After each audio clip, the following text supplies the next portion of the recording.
Estão hoje na nossa bancada o professor da Faculdade de Medicina da USP, Paulo Saldiva, e o advogado e ex-secretário de Segurança Pública do Estado de São Paulo, Eduardo Mui-Laerte. Participe mandando a sua pergunta aos nossos comentaristas através do Twitter e do site do Jornal da Cultura na internet. A economia do Brasil não cresceu nada no terceiro trimestre deste ano.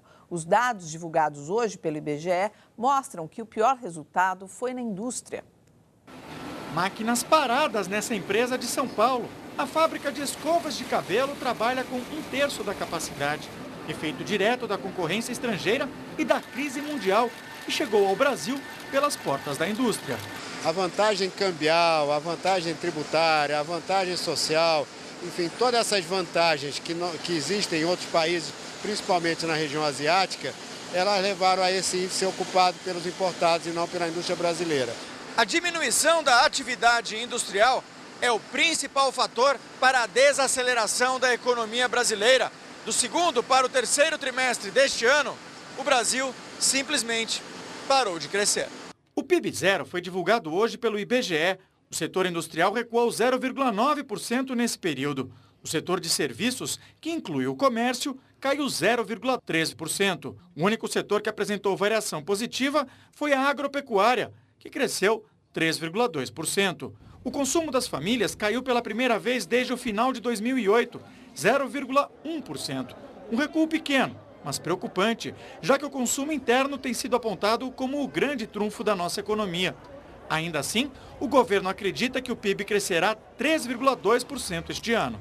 Essa situação da desaceleração é passageira. A economia, no quarto trimestre, já estará acelerando porque uma parte das medidas que nós tomamos já estão sendo revertidas. A estagnação é fruto de medidas tomadas no início do ano, quando a economia estava aquecida demais e o governo decidiu priorizar o controle da inflação, com aumento da taxa de juros e restrição ao crédito. O problema de brincar com inflação e PIB é que você pode querer um PIB um pouquinho melhor acima do zero, só que a inflação vai aos poucos se degringolando. Ela não é que para no 6,5. O primeiro ano é 6,5, você quer de novo o PIB alto, daí ela vai para 8,5, vai para 10,5 e vai para 20, e a gente teria um processo igual da Argentina, que a inflação já é 30. Como um carro andando numa estrada que ele tem capacidade para andar 100 por hora.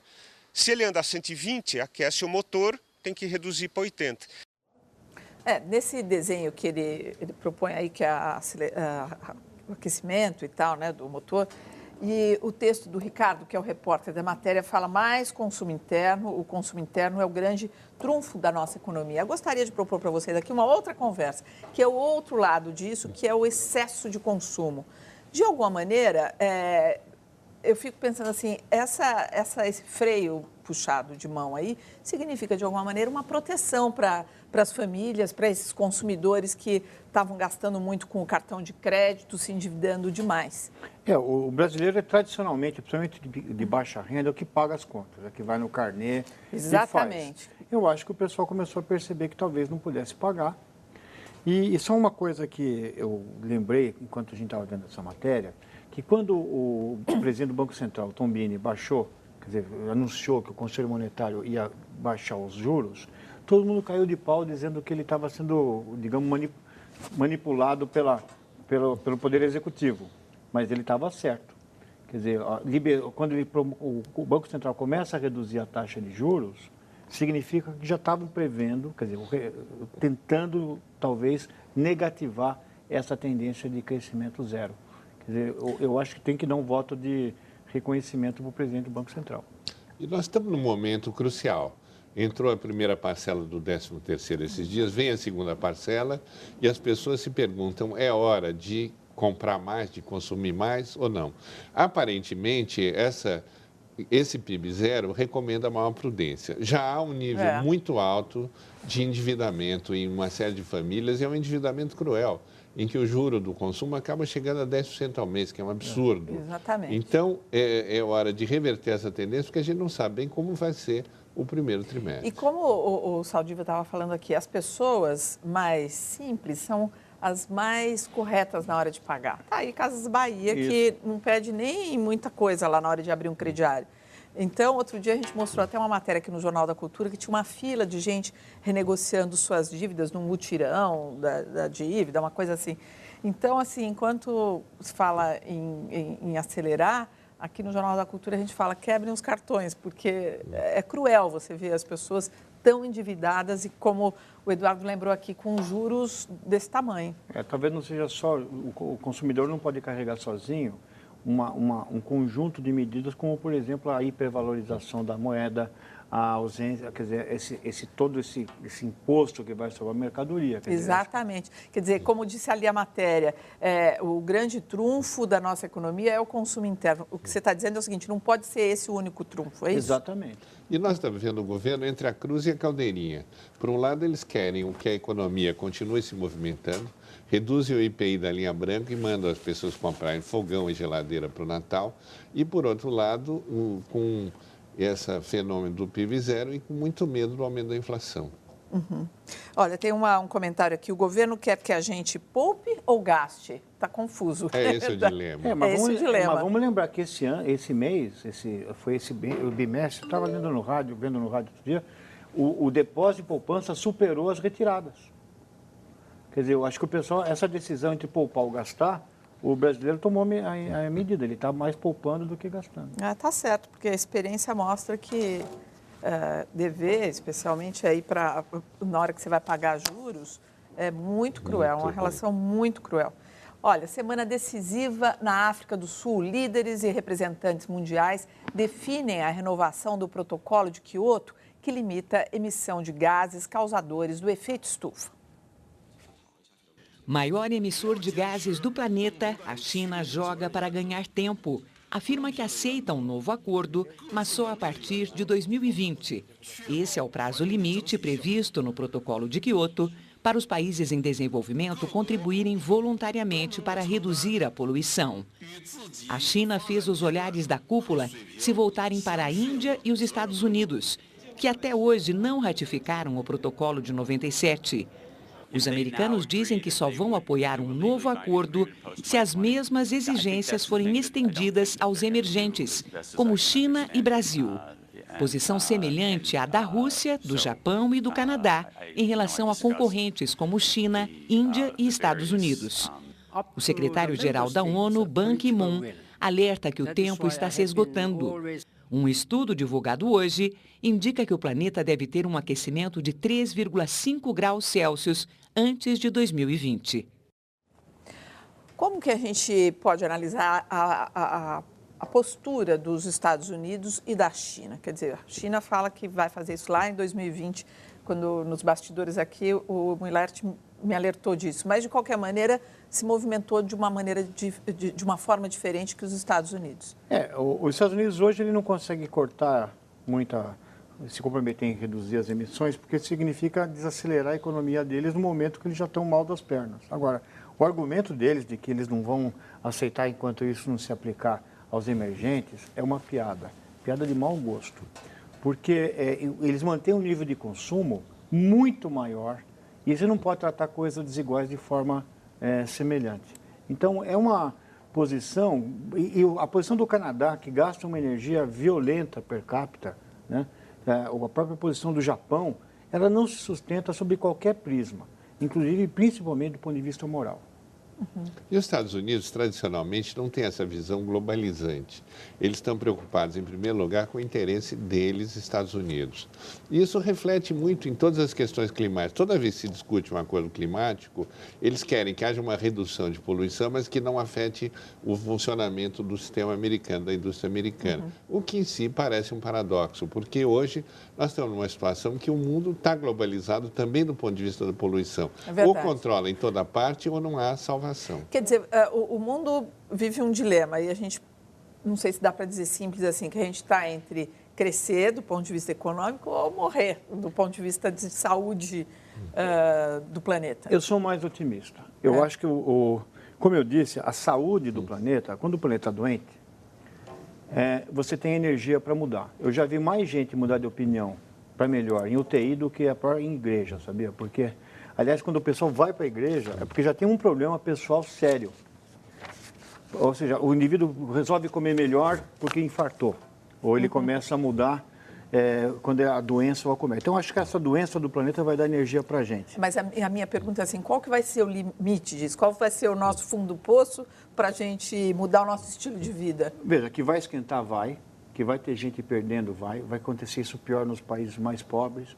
Mas eu acho que está por trás disso uma estratégia de pensar o mundo. A mudança não é tecnológica nem econômica, ela é cultural, é a mudança de hábitos. Veja, nunca os Estados Unidos, o índice de felicidade dele está cada vez mais baixo. Porque o indivíduo trabalha para burro, ele compra uma televisão de tela plana e ele está feliz. Quando 2 meses depois que ele comprou aquela televisão, saiu uma mais fina. E ele se sente um miserável, a própria televisão diz para ele que ele é um miserável porque ele não tem a televisão mais fina. Aí ele sai para trabalhar mais, pensa que chegou, e aí sempre o sistema vai colocando essa cenoura um pouco mais longe, né? Isso a gente chama de obsolescência percebida. E esse sistema não se sustenta. Significa dizer o seguinte, olha, o que você tem aqui já era. Não é só, você não é, porque você não possui aquele bem. Quando você tem um carro que mudou a lata ou mudou o farol, aquele carro que serve, que te permite ir para qualquer lugar, já te transforma num cidadão de segunda categoria. Por isso que a trabalhar a marca é tão importante, porque a associação que você tem com a marca vira um casamento, vira uma coisa de DNA, né? Isso, só que esse sistema que impulsionou uma economia pujante durante muito tempo, não cabe no planeta. Porque se todo mundo for fazer isso, você precisa de 7 planetas. Não temos 7. O índice de felicidade está super baixo, é isso que você Deles está. E obesidade super alta. Isso traduz no próprio atitude do indivíduo. Eles consomem mais energia, mais bens e comem mais do que precisam. Essa política foi ditada pelo Eisenhower em 1950 e com isso a felicidade americana começou a cair. Porque eles não conseguem nunca chegar na felicidade, porque sempre a felicidade mudou de lata, mudou de cor, mudou de forma. A cenoura cada vez mais longe, como você disse. E olha, ainda dentro aí dessa mesma, um pouco mais do mesmo tema, o Senado brasileiro discute desde o final da tarde o projeto de reforma do Código Florestal brasileiro. O assunto é polêmico e mexe com os ânimos de ruralistas e ambientalistas. Cerca de 50 novas emendas foram apresentadas pelos parlamentares até o início da sessão. Um dos pontos mais polêmicos é o que estabelece percentuais de vegetação nativa que deve ser mantida ou replantada. Um dispositivo suspende as multas ambientais aplicadas por desmatamento até julho de 2008. A previsão do relator do projeto, o senador Jorge Viana, do PT do Acre, é que a sessão avance pela noite e a votação só seja concluída amanhã. E dentro do que a gente está sentindo aí o cheiro, quem que está vencendo nesse caso? A economia ou o meio ambiente? Já venceu a economia. Veja, quando você vai ver aquela evolução do PIB do Brasil, qual foi o único fator que subiu? A agropecuária. Então, essa decisão já foi definida. Quer dizer, não há consenso nisso, porque são duas visões diferentes de enxergar o país. E sempre que acontece isso, a economia tomou conta da política. O próprio Estados Unidos não pode retroceder, porque as corporações que passaram a governar o governo. Então, na realidade, é como se os nossos políticos estivessem engraxando o sapato das grandes corporações. Virou uma posição de subserviência. E olha, voltando um pouco sobre o assunto da economia e tudo mais, tem uma questão aqui no Twitter que eu acho que é muito pertinente para a gente seguir adiante aqui a nossa conversa. Ele pergunta, Saldiva, o que não entendo é este estancamento e ajuda à Europa. Pode me ajudar? Quer dizer, o estancamento, pelo que eu entendi, da economia, esse freio de mão, e a gente aí se movimentando para ajudar a Europa via FMI. Eu acho que é essa a pergunta aqui do professor Luiz. Óbvio, já tive muita gente que tentou me explicar, mas como eu sou limitado, eu não consigo compreender, então eu não vou conseguir ajudar. Agora, tem uma coisa que não me parece absurda. Quando você vê, por exemplo, gente morrendo de fome na Somália, e a sobrevida de alguns países africanos ser igual da Idade Média, na fase... chega a Roma Antiga, 30 anos, 35 anos, me parece um contrassenso que você vai jogar centenas de bilhões de euros para resolver um problema de uma economia europeia, quando a solução para esse outro lado do mundo é muito mais fácil. Teve até uma pergunta hoje que eu li pelo e-mail aqui do Jornal da Cultura, que a pessoa falava assim, Poli, tenta saber, é que não deu tempo ainda, mas assim, qual é o endividamento dos estados e como que isso combina com essa possível ajuda que a gente possa dar aos países europeus. Você consegue ajudar a gente? Pensa quando se paga a consulta do SUS, quando se paga a um professor, a um policial, né? Então, vamos pensar nisso. Para mim não junta, mas alguém deve saber melhor que eu, muito mais esperto e sabe. Prometo que vou em busca dessa resposta, viu, gente? Tem 34 fotos de crianças e adolescentes desaparecidos na Grande São Paulo estão em cartaz na Assembleia Legislativa do Estado. As fotos fazem parte de uma amostra que pretende denunciar esse problema bastante comum no país. 95% dos casos são resolvidos nas primeiras horas, graças à comunicação rápida e à divulgação de fotografias. Stephanie desapareceu na porta de casa. O pai de Vinícius foi buscá-lo para passar o final de semana e não o devolveu mais à mãe, que tem a guarda do menino. Andrews e Tamires desapareceram no mesmo dia, em 2004. As causas mais comuns de desaparecimento são fuga do lar, sequestro, tráfico de pessoas, envolvimento com drogas e perda da memória. Para chamar a atenção de casos assim, a Fundação Criança realiza uma exposição com fotos de jovens desaparecidos. Ainda existem poucas iniciativas para atender os familiares de crianças desaparecidas e também de busca e de localização das próprias crianças e adolescentes que desaparecem no Brasil. Todos os anos, 50 mil crianças e adolescentes desaparecem no Brasil. 85% são reencontrados. Daí a importância de ter sempre uma foto recente em mãos. Em caso de desaparecimento, um boletim de ocorrência deve ser registrado imediatamente na delegacia mais próxima e a foto entregue à autoridade policial. Foi assim, distribuindo fotos pela cidade de São Bernardo do Campo com a ajuda da Fundação Criança, que Dona Argina reencontrou Jennifer. O desespero da mãe sensibilizou moradores de rua. Eu saí pelas ruas e 2 horas da manhã foi que eu tive a notícia, através de outros da rua, que tinham visto ela e localizaram. E eu fui buscar minha filha. Fiquei aliviada, eu achava que eu não ia mais voltar para casa. Foi uma boa sensação. Nossa, não deve ter nada mais desesperador. Olha, a gente vendo aqui a matéria, achamos que esse número de 50 mil era um pouco exagerado e tudo, mas a fonte é o relatório final da CPI, da Câmara Federal de Criança, Adolescente e Adolescentes Desaparecidos. Então, é isso. Mas um dado interessante é que 85% dessas crianças são recuperadas de imediato.